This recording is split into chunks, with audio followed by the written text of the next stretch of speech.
Hey solos. So you're planning on going to Walt Disney World all by yourself in 2026, and you want to know if you should make a point to go to the Festival of the Arts that is happening at EPCOT in January and February. Well, solo spoiler, you better make a decision quickly because it is a very short festival. And it is coming right up.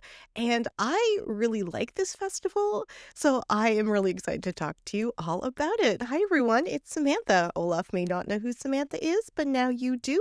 And welcome to Disney Solo Magic, the #1 podcast for solo travel to Disney World. In this episode, I'm going to talk all about the Festival of the Arts that is happening in 2026. I'm trying to get ahead of the planning curve versus, posting things about Halloween in October or Christmas in December, because apparently that is too late. So let's talk all about the Festival of the Arts, and I'm going to talk to you about why I really, really regret not going last year. As always, you can listen to this on Apple, Spotify, and on YouTube.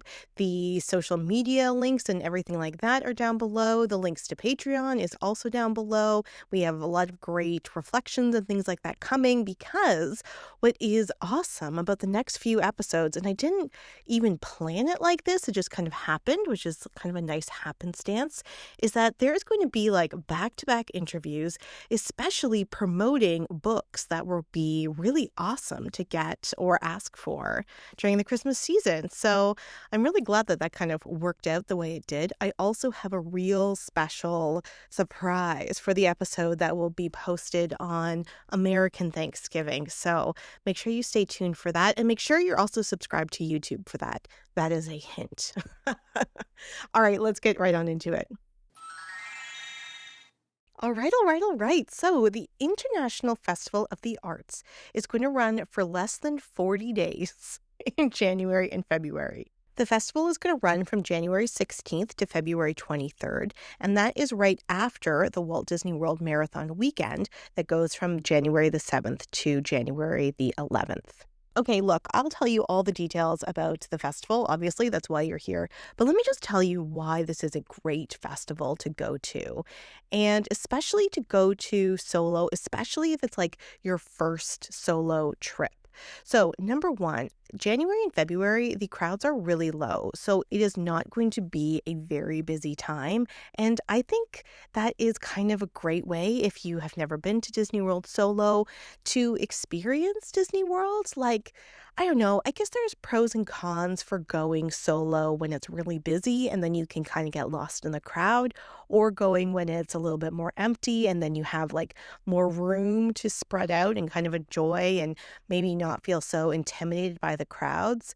I guess that's up to you. You do you, bibbidi bobbidi boo. But I think that going solo when the crowds are lower, especially for your first time, can really help like lessen the anxiety. You can kind of just like walk around and do your own thing and not feel like you're in people's way, or that people are looking at you, or that you shouldn't get in line to go like see a character or to go and like try a new ride or a new restaurant because like, oh, it's fine, I'll let the kids do it, all that stuff. Plus, I think one of the benefits about going solo is that you can really take your time to explore all the beautiful, magical, wonderful details that is the Walt Disney World Resort property.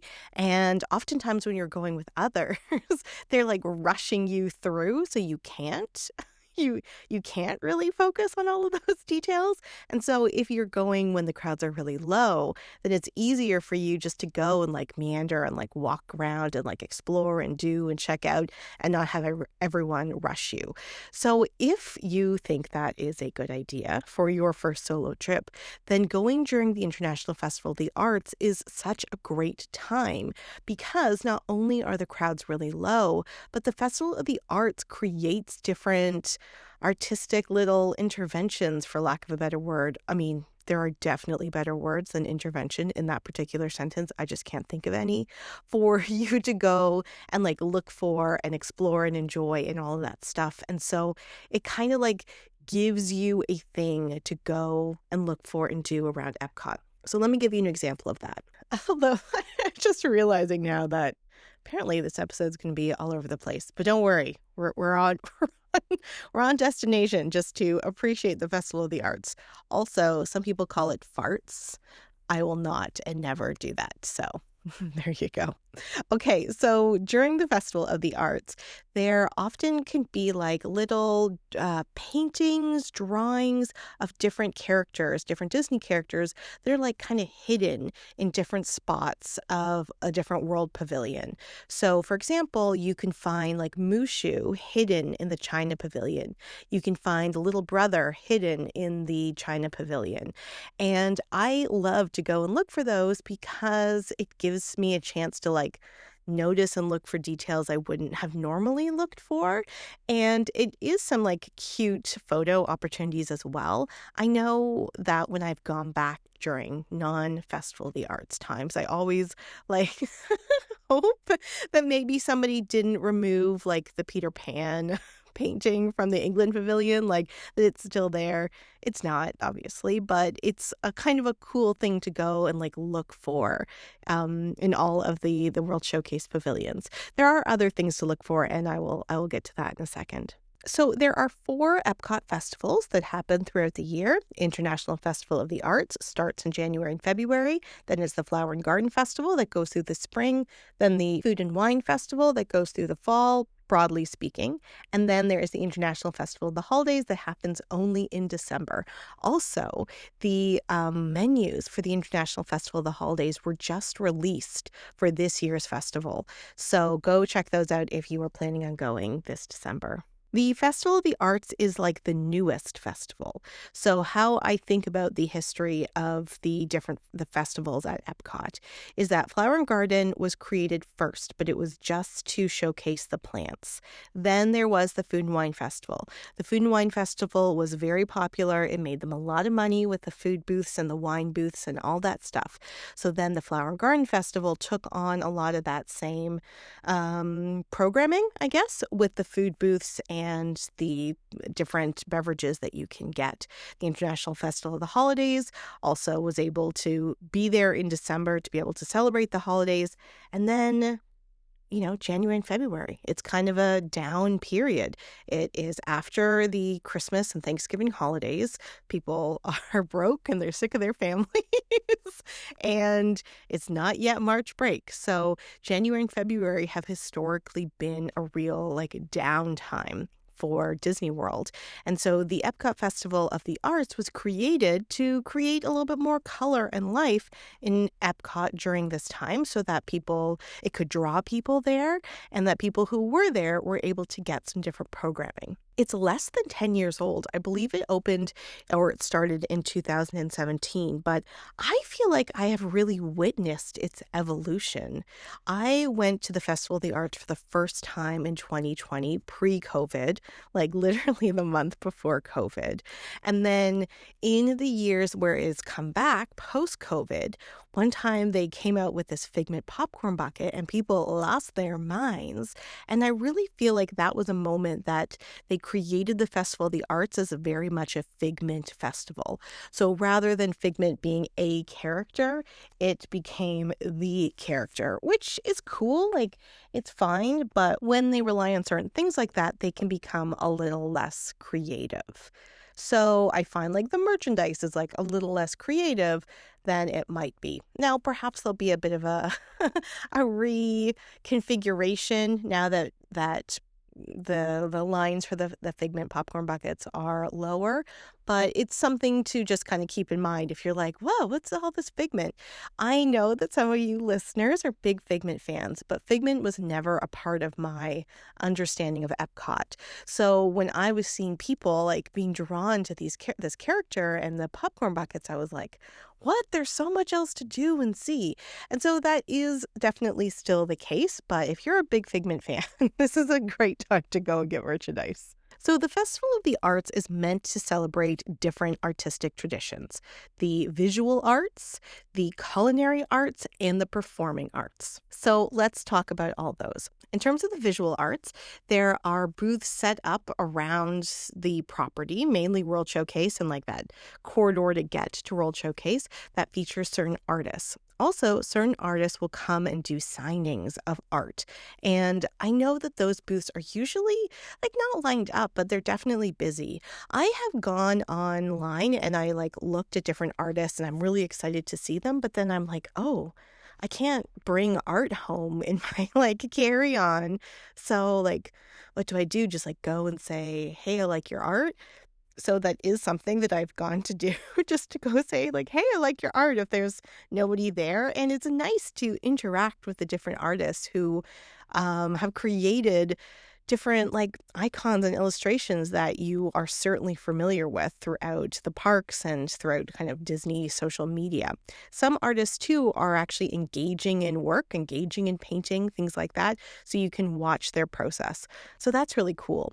Another thing that features the or focuses on the visual arts is there are some like chalk paintings that or chalk drawings that are around different areas of EPCOT that are just like really cool and they look really 3D. And sometimes you can see, especially at the beginning, like in January, you can see artists working on them. And it's really nice to see EPCOT like enlivened by that like active, interactive art and like different things in places you might be familiar with. There is also like this paint your own mural kind of, like it's a mural and it's paint by number. So it's an interactive thing that you can go for free and get a little tiny thing of paint. And then they'll give you some numbers and you go and you find your numbers on the big mural and you paint your little square and you participate in this larger kind of thing. It takes like 5 minutes, 10 minutes, but it's a really nice way of like connecting with the larger narrative of EPCOT and with others. You know, like we talk about going solo, but when you're at Disney, solo can be really relative. Like you're within this community of people that like love this thing like you do, love being at Disney the way you do. And so it's kind of nice to be like, oh, hey, I'm doing this color too, and all that. So it's something that you can participate in and interact with. There are also different booths aren't really the right word. There are also these cutouts, that's a better word, that are around EPCOT. Again, I'm thinking mainly of World Showcase, but not just World Showcase, that are old classic paintings. And then you can stand in the classic painting and get your photograph taken. Now, this is something that when you're going solo does break my heart a little bit because it's very hard. Like you're not there with somebody to take a picture of you. So you often can't like participate in that in the same way you might want to. Some of them are really big and it's great to have multiple people in them. And so you might think that's where it's at. But for me, it's like, it's harder to get people to take pictures. I mean, you can ask people, but I don't know. It's a little bit, and I have no problem asking people to take pictures of me, but there is just something about those particular things and interacting with them that always just feel like, I don't know, just like a little off. So that's kind of a bit of a downer. Again, it's something I'm hoping to like work through myself because they are really great. These are pieces of artwork, and it's cool to take pictures in. Now, I should also say that when I have gone with other people, they have taken terrible pictures of me in these different cutouts. So maybe it's just not trusting anybody to take a good picture of me and not just these cutouts. Also, I don't think I've told this story on the podcast before. This is a Magic Kingdom story, but there was this guy and a friend, and they were in their 20s, maybe early 30s. And we were like in the hub in front of the castle, and they were just so excited. Like the one guy was like obviously a bit of a fashionista. He had these like leather Mickey ears on. He was like jumping up and down. He like the energy very much reminded me of like the guy that does the white girl dance. I don't know if you've seen him on social media. By the way, he's in Toronto, and like he's based in Toronto where I am. And so when I first started seeing his videos, I was like, oh, isn't that X place? And yes, it was. So that's kind of cool. Also, Ooh, we're going to do a lot of randomness today. I think he actually is going to be at Walt Disney World in February for like a Black creator meetup. So if you're interested in that, you can look him up and look that information up yourself, or you can get in touch with me on Instagram and I can try to find details of that. Anyway, so this man was wanting this picture in front of the oh no, he was just so excited. So I said, "Can I take a picture of you in front of the castle?" And he was like, "Oh my God, yes, it's my first time here. I'm so excited. I love this so much." And I was like, "Wonderful." So I took tons of pictures of him and his friend in front of the castle that really like captured his exuberant energy and like the beauty of the castle and their friendship and like all of that stuff. And he's like, "Now, can I take pictures of you?" And I was like, "Sure." It's one of the worst pictures I have ever had taken of me. Ever. Ever.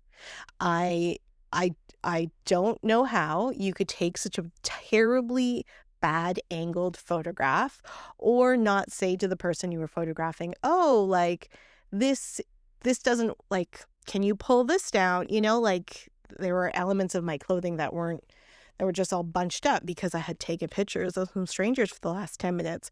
So maybe I'm just totally jaded to think that people can take good pictures of me, because I can take good pictures of me. Anyway, so back to the cutouts. There are all these cutouts you can take pictures of, and they're really cool. It is great when you have a friend or a family member who is a photographer who will take good pictures for you, but asking strangers is a option too. The other type of art that the Festival of the Arts showcases is the performing arts. So for the Flower and Garden Festival and the Food and Wine Festival, they will have bands in the band shell that are like pop R&B type of bands, many of whom you might be familiar with. In the January-February Festival of the Arts, they don't have like pop commercial bands, instead Disney Broadway stars, which is really, really cool. And these stars will come on and they will sing different songs from their shows. It's not a Broadway show that you're watching, but rather a person in their just like regular stage clothes, not in any costumes or anything. Although that might not always be the case, but that is generally the case. And they will go and they will sing like the songs that they're known for in different shows. Shows like Aladdin, Beauty and the Beast, Mary Poppins, The Lion King, Newsies. And oftentimes there's like little surprises because like we all know that theater kids love to do surprises and love to perform. So there have definitely been stories every year of like little pop-up performances and things like that. And so it's really cool to go and watch. These concerts aren't usually as busy as the like pop R&B concerts are. So there are the options to do the like dining package with these concerts as well, but I don't think they're as needed. So if you're going to see like a popular band, for example, and you definitely want to guarantee a seat and you don't want to stand in line, then yes, make sure you take advantage of the dining plan or the dining package. But for the Broadway stars, not quite as important. Remember, all of these concerts, they happen 3 times a night, and I'm just pulling times on. These are not correct times. These are ballpark times. They're like at 5:30, 6:30, 7:30. They go for about 20 to 25 minutes. And if you find that there isn't a good seat at 5:30, then check at 6:30. Usually the later concerts will have fewer people. And you can also just kind of stand outside the band shell if you wanted to watch or listen without making a commitment. Or like you could go at 5:30 and just like, stand around the band shell to see if you're like into it, and then go back at 6:30 or 7:30 to then watch the performance. So there's that option as well. 6 new people have been added to the lineup this year. And what's really nice is like with the concerts for the other festivals, the bands play like 1 or 2 nights. But here, the performers, like if they're going to fly them in and put them up, they will have them for multiple concerts. So even if you're not there for like their opening night. They'll usually be performing like over a week, like every couple days. And so it's definitely worth checking out. And I think you'll be surprised about how nice it is if you're not familiar with Broadway music to be able to see these Broadway performers performing in a more like intimate, like up close setting. Also, speaking of Disney on Broadway, the Communicore Hall is going to bring back the exhibit Once Upon a Stage, The Magic of Disney on Broadway. And last year, they had the Communicore Hall set up as an exhibit with different costumes and props and things like that from different Disney shows. And apparently, they're doing it this year, and they are, quote, reimagining it. So what I hope that means is that it's not the same as last year, but the coolness of it will still be there. Like that won't be reimagined out. The other type of art that they promote during the Festival of the Arts is the culinary arts. So there are going to be 20 different food studios throughout EPCOT that feature the culinary arts. And what I think is really cool about the Festival of the Arts, and what I really like about the Flower and Garden Festival, too, is that because they were not the original food festivals, I feel like the foods at these festivals are more creative and imaginative than you can find at the traditional food and wine festival. So the food for this particular festival, the Festival of the Arts, is always very like artfully done. So one of the things they've done, since I've been going, since 2020, are things like a deconstructed key lime pie or a cookie that looks like a painting palette. For the last few years with the Figment focus, they've done this like super rainbow cake that has like freeze-dried Skittles on it. Oh, I've had this, it's like bread, it's like a, it's like a mozzarella stick, but shaped like a chicken nugget and larger in the Italy pavilion. And it comes also on something that looks like a paint palette with different types of sauces. So like a red marinara sauce, a green pesto sauce that you can like dip in. After Encanto came out, they came out with a Colombian Encanto themed Colombian booth that had just very, very colorful food. And although I don't really eat pork, they had this chorizo and potato empanado. That was my favorite thing that I ate a couple years ago. They'll also play around with different like textures or techniques. So for example, freeze drying something or frying something that's not usually fried, or doing a deviled egg that have different like flavors than you're used to. And even though there are fewer booths at the International Festival of the Arts than there is at the Food and Wine Festival, for example, I find that there's like more hits. Like they do more with less, which I really, really appreciate.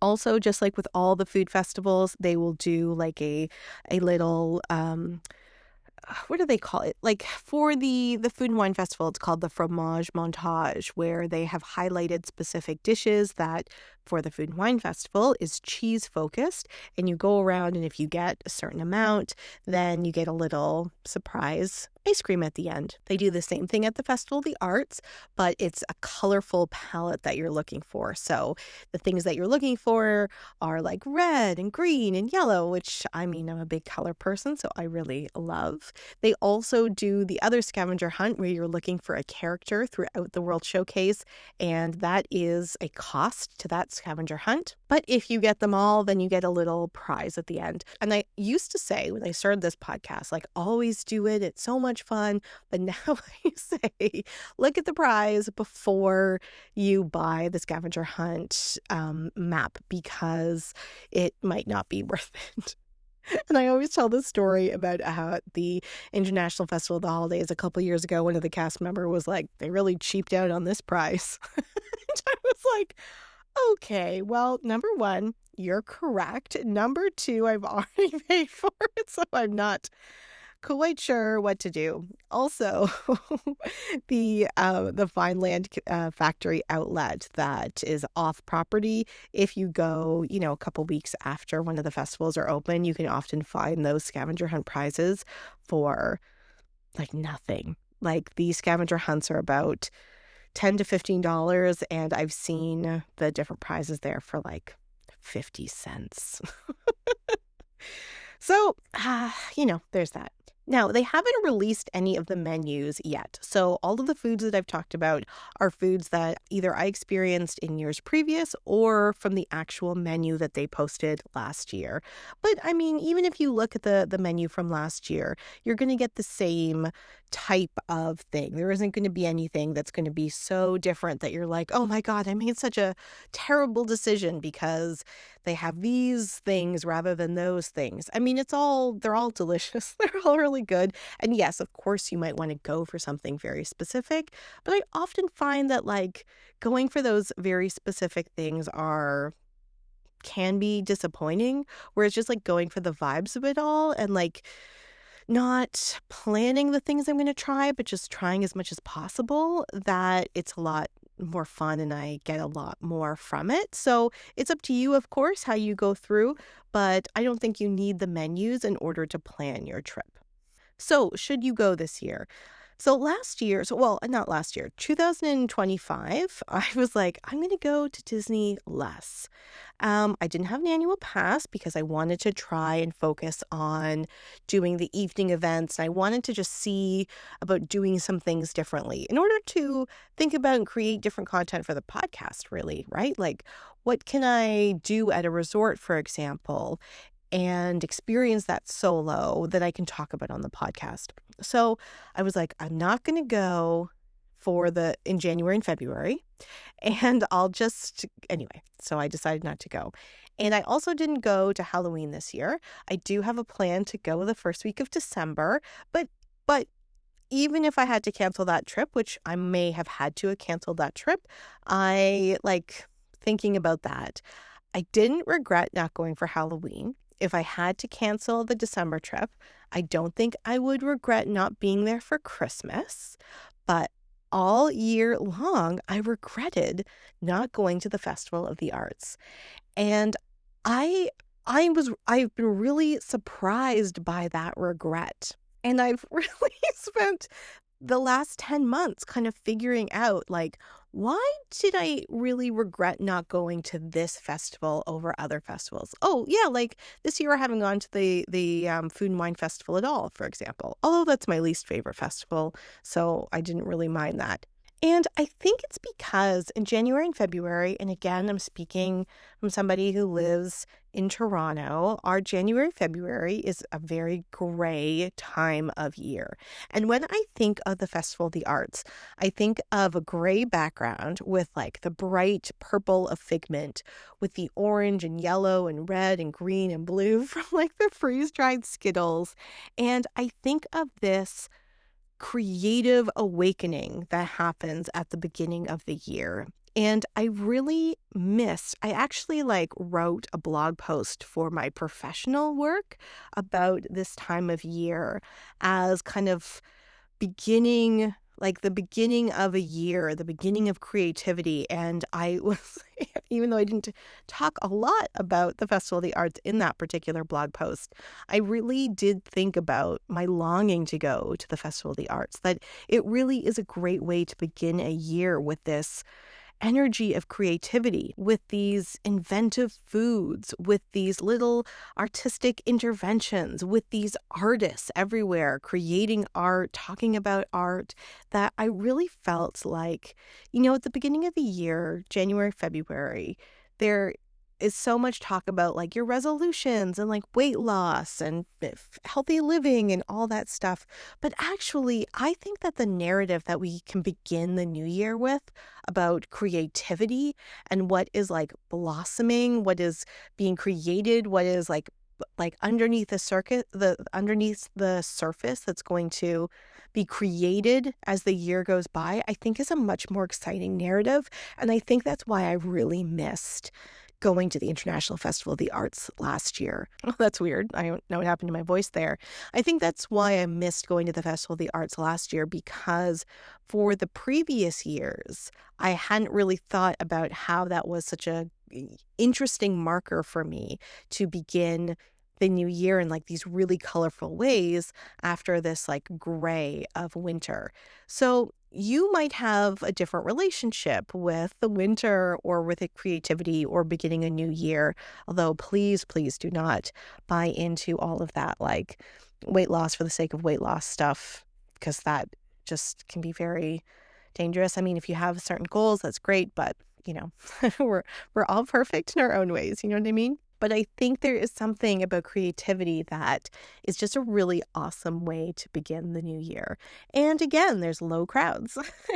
And again, you can go to the other parks with these low crowds and really appreciate the low crowd. So you can actually get a lot done. I've spoken to a few people, one who you might remember. I mean, he was a solo story, Jeff Fun, who did his first solo trip during the Festival of the Arts. And I know that other people too were curious about that festival, didn't have people that really were interested in going to that festival. And so, especially because it's a cheaper time of year as well, it was like a good time to go to try a first solo trip. And because of that, comfortable place of creativity, they had a really great time. So should you go to the Festival of the Arts this year? Yes, but it's only 39 days. So go and book something now.